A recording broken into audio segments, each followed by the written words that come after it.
In Europe, people don't really get Lexus. Aside from the RX SUV, the luxury arm of Toyota doesn't really sell that many vehicles on the old continent. Since 2018, it introduced this car that I'm driving today, the ES, a front-wheel drive vehicle whose aim was to replace the more luxurious and rear-wheel drive GS model. It is roughly the same size, but it is theoretically one step below the GS, even though my tester costs 70,000 euros. And being a replacement for the GS, the ES rivals vehicles like the Mercedes E-Class, BMW 5 Series, or the Audi A6, to mention the Germans. However, you can't really say that it is a direct rival to those vehicles in Europe, given the fact that Europeans are still buying diesels, and not all of them want a hybrid yet. The ES in Europe is only available as a front-wheel drive hybrid. In other markets, you can get it with a V6 and all-wheel drive, but here we just get this version. You can make it sportier with the F-Sport pack, but I think that is at odds with this car's comfy character. I've known about the Lexus ES for many years, but to be perfectly frank, in my mind, knowing that it is a front-wheel drive vehicle that's related to the Camry, I always thought of it as not quite a Lexus. This is actually the 7th generation ES, and it is definitely the best and most distinctive one yet. Previous versions of the ES were rebadged Japanese market Toyota models. I mean, what I'm trying to say is that the only thing that differentiated the Toyota model from the Lexus model was the badge and minor changes. But this new ES, launched in 2018 and facelifted, I think it was in 2020, I hope I'm not wrong, is a great looking car. There is nothing Camry-esque about it, even though I have to say the latest Camry is actually quite a looker in my book. It's a great fastback style sedan.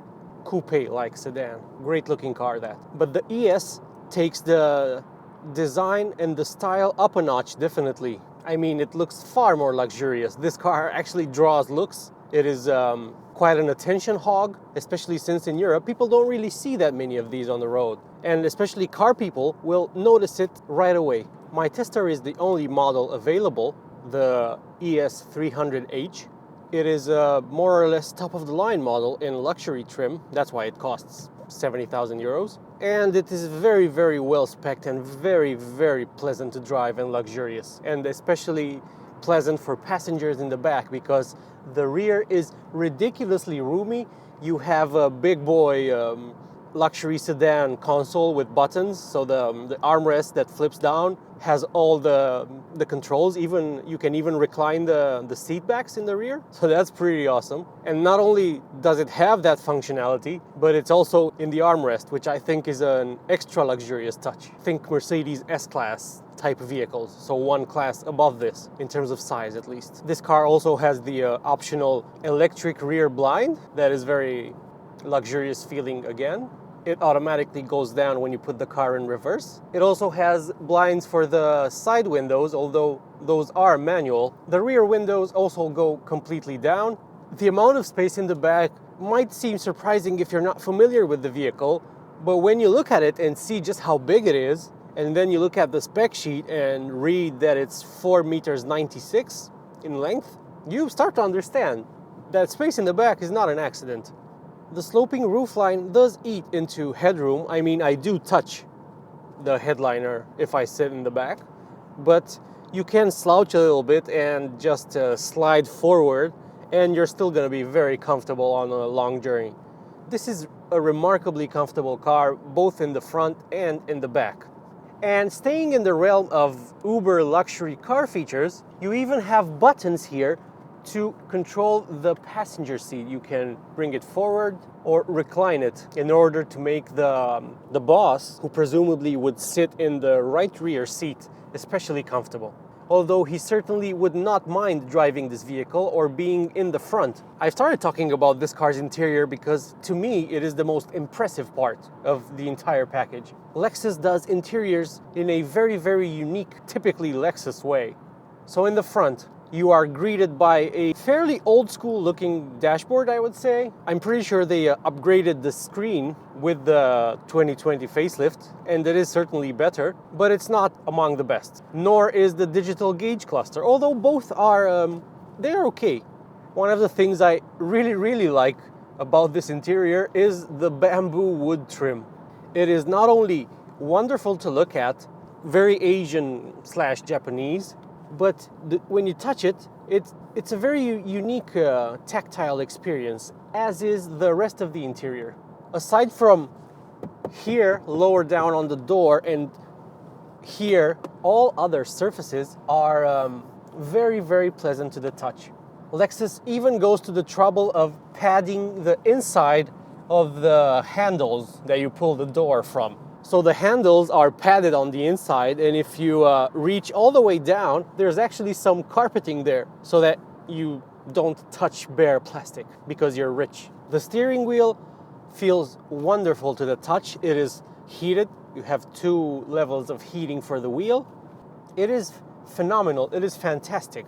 I also have to mention the door handles, which are some of the sexiest door handles I've ever opened a door with. They are fantastic. I would take one of these and wear it around my neck. I don't think that would be weird. It's just so beautiful. So this car has some optional comfort luxury seats. I forget what their name is, but they are optional and they have lots of adjustment. You can not only recline the base, but you can extend an electric thigh support. Again, a very uber luxury car feature. You don't see that usually in this segment. Although it is available on some models, it is not the norm. But the seats are some of the best that I've ever sat in, at least in terms of comfort. They are about as close to an armchair experience as you can get in a car. They are also clad in perforated leather, which allows Lexus to fit the vehicle with a seat cooling system, which has 3 levels. And unlike many seat cooling systems in other vehicles, this does not blow the air towards you. It apparently sucks the hot air away from your body. And supposedly this is a better solution. So my seat is cranked all the way down, as I do in all vehicles that still allow me to see over the steering wheel. So I only have, with the cover on, I guess, this much space above me, which is not very much. I am 183 centimeters tall, so taller people might have a problem. So this vehicle comes equipped with a full array of active and passive safety features. So it has adaptive cruise control, autonomous emergency braking, all of these are standard as you would expect. Cross traffic alert, lane departure warning, you know the drill. It has all of them. I really don't know why so many reviewers complain about the infotainment system. They complain that it's difficult to use and confusing, and I will say it's not the best. It certainly feels outdated. I mean, compared to the latest BMW system, this looks 10 years old. But on the plus side, if you've ever used a laptop, this will be instantly familiar to you. It is a trackpad that you can click on. And if you've ever used the PlayStation controller, then you know that that controller also has a trackpad thing. And when you move, the cursor snaps to various things. So you don't have to precision guide the cursor. It snaps to the different functions that you need to access. And once you get used to it, it's really not bad. It's kind of a simple system. And it's, again, not the best, but it's not as offensive as some reviewers might lead you to believe, at least in my opinion.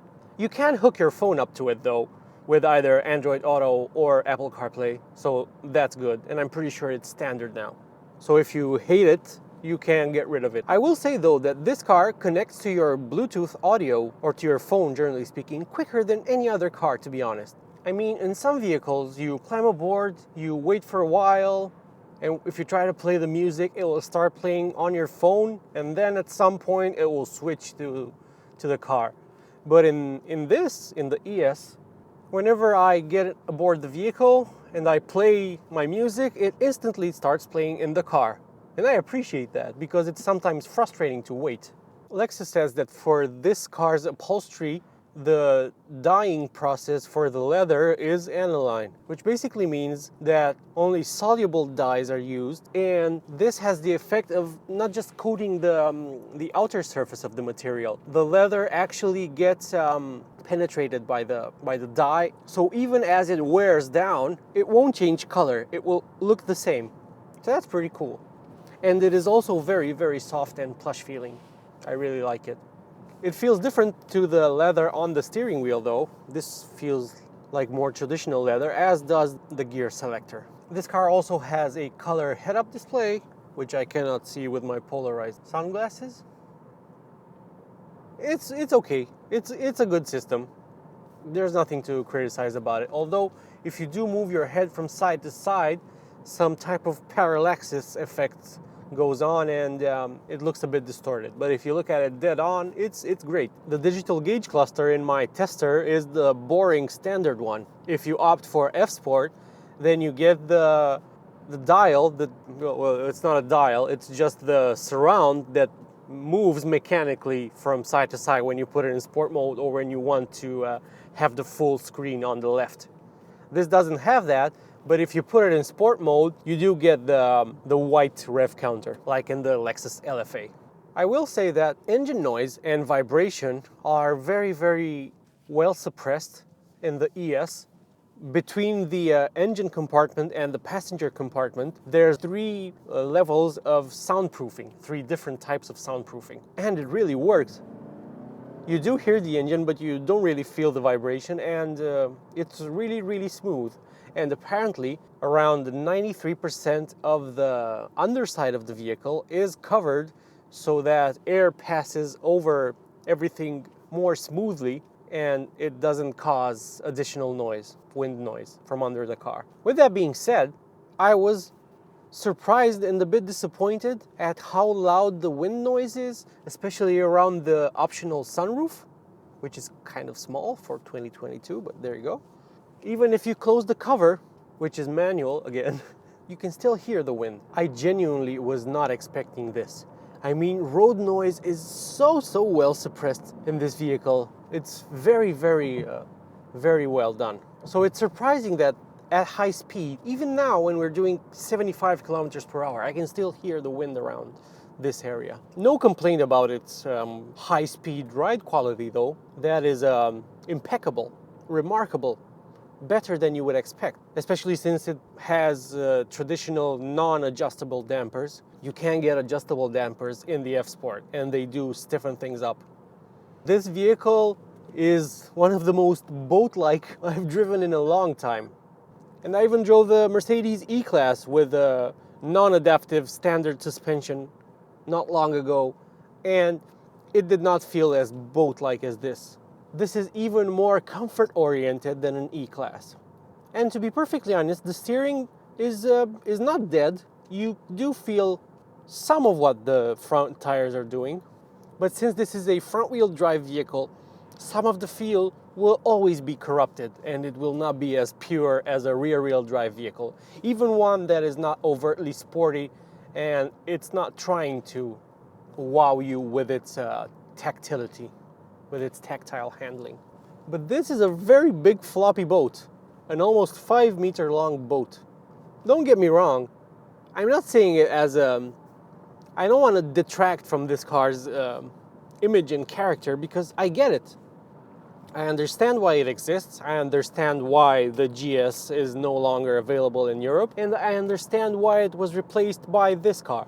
The hybrid powertrain is centered around a 2.5-liter 4-cylinder engine that runs on the Atkinson cycle and at quite a high compression ratio. This makes it very efficient when driven at constant RPMs, and it makes it a better fit for a hybrid system.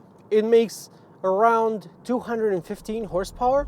It pushes this 1.7-ton ES to 100 kilometers per hour in 8.9 seconds, so it's kind of slow, and it goes all the way to 180 kph. So I've been averaging 9.1 liters per 100 kilometers. Lexus says that this vehicle should achieve 5.5 liters per 100 kilometers on the combined WLTP test cycle. And I'm pretty sure you could achieve it if you keep it in eco mode all the time and drive it around like you're 187 years old. If you drive it like a normal person, it'll probably be around the 7.5 liters per 100 kilometers mark. And if you drive it like me, it'll be closer to 10.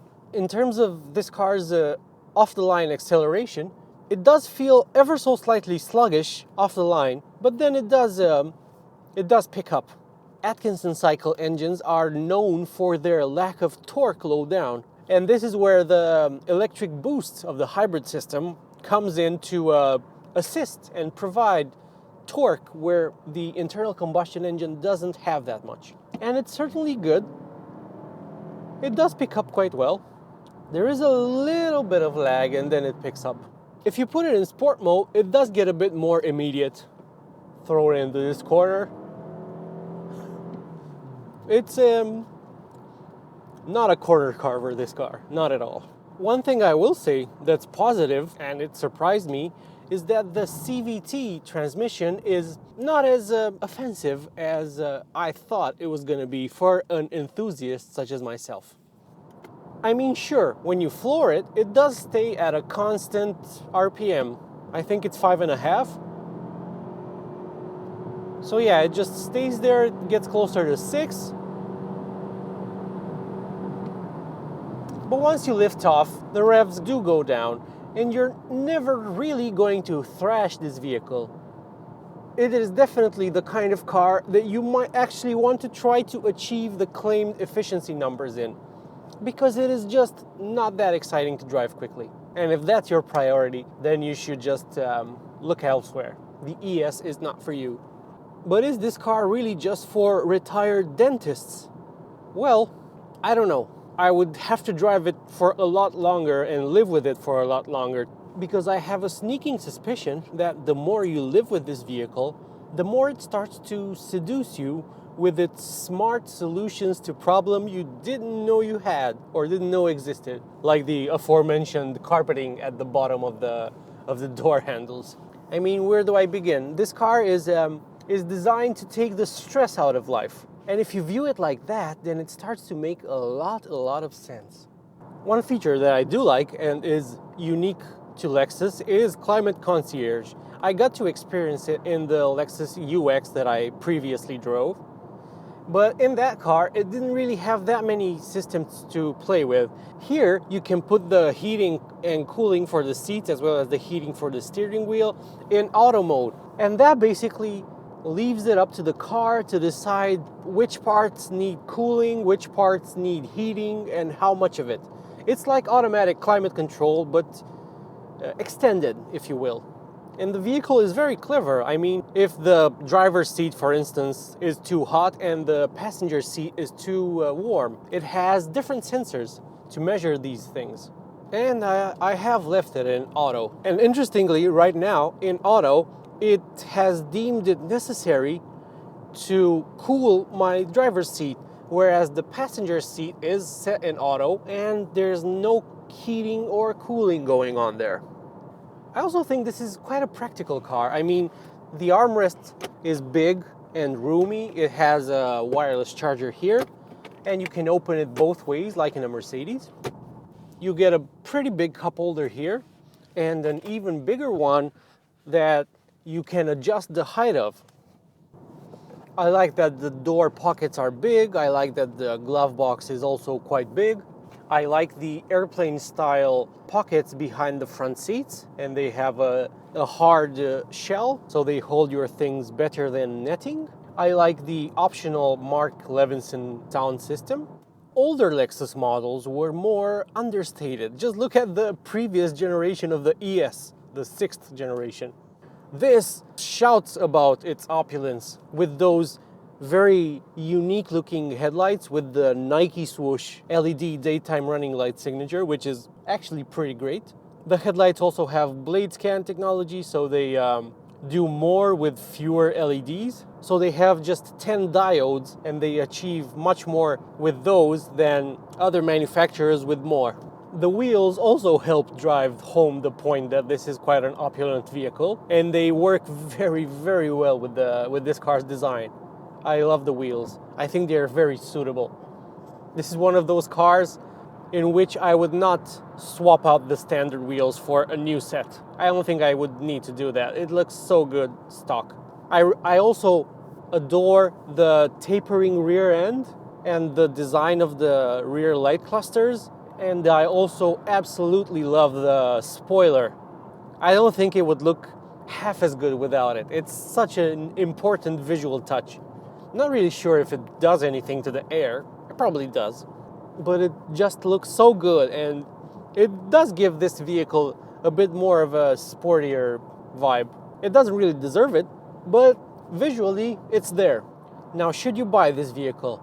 Well, I think that for a very specific type of buyer, the person who would not care about sportiness and carving corners in their big luxury sedan, then yes, if comfort is your main priority, then I think this is among the most comfortable vehicles in its class. Although you cannot get it with air suspension, it also looks very unique. It makes you look rich, if that's what you're after. And in Europe, these vehicles are very rare, so you will stand out, especially if you pick one of the flashier colors.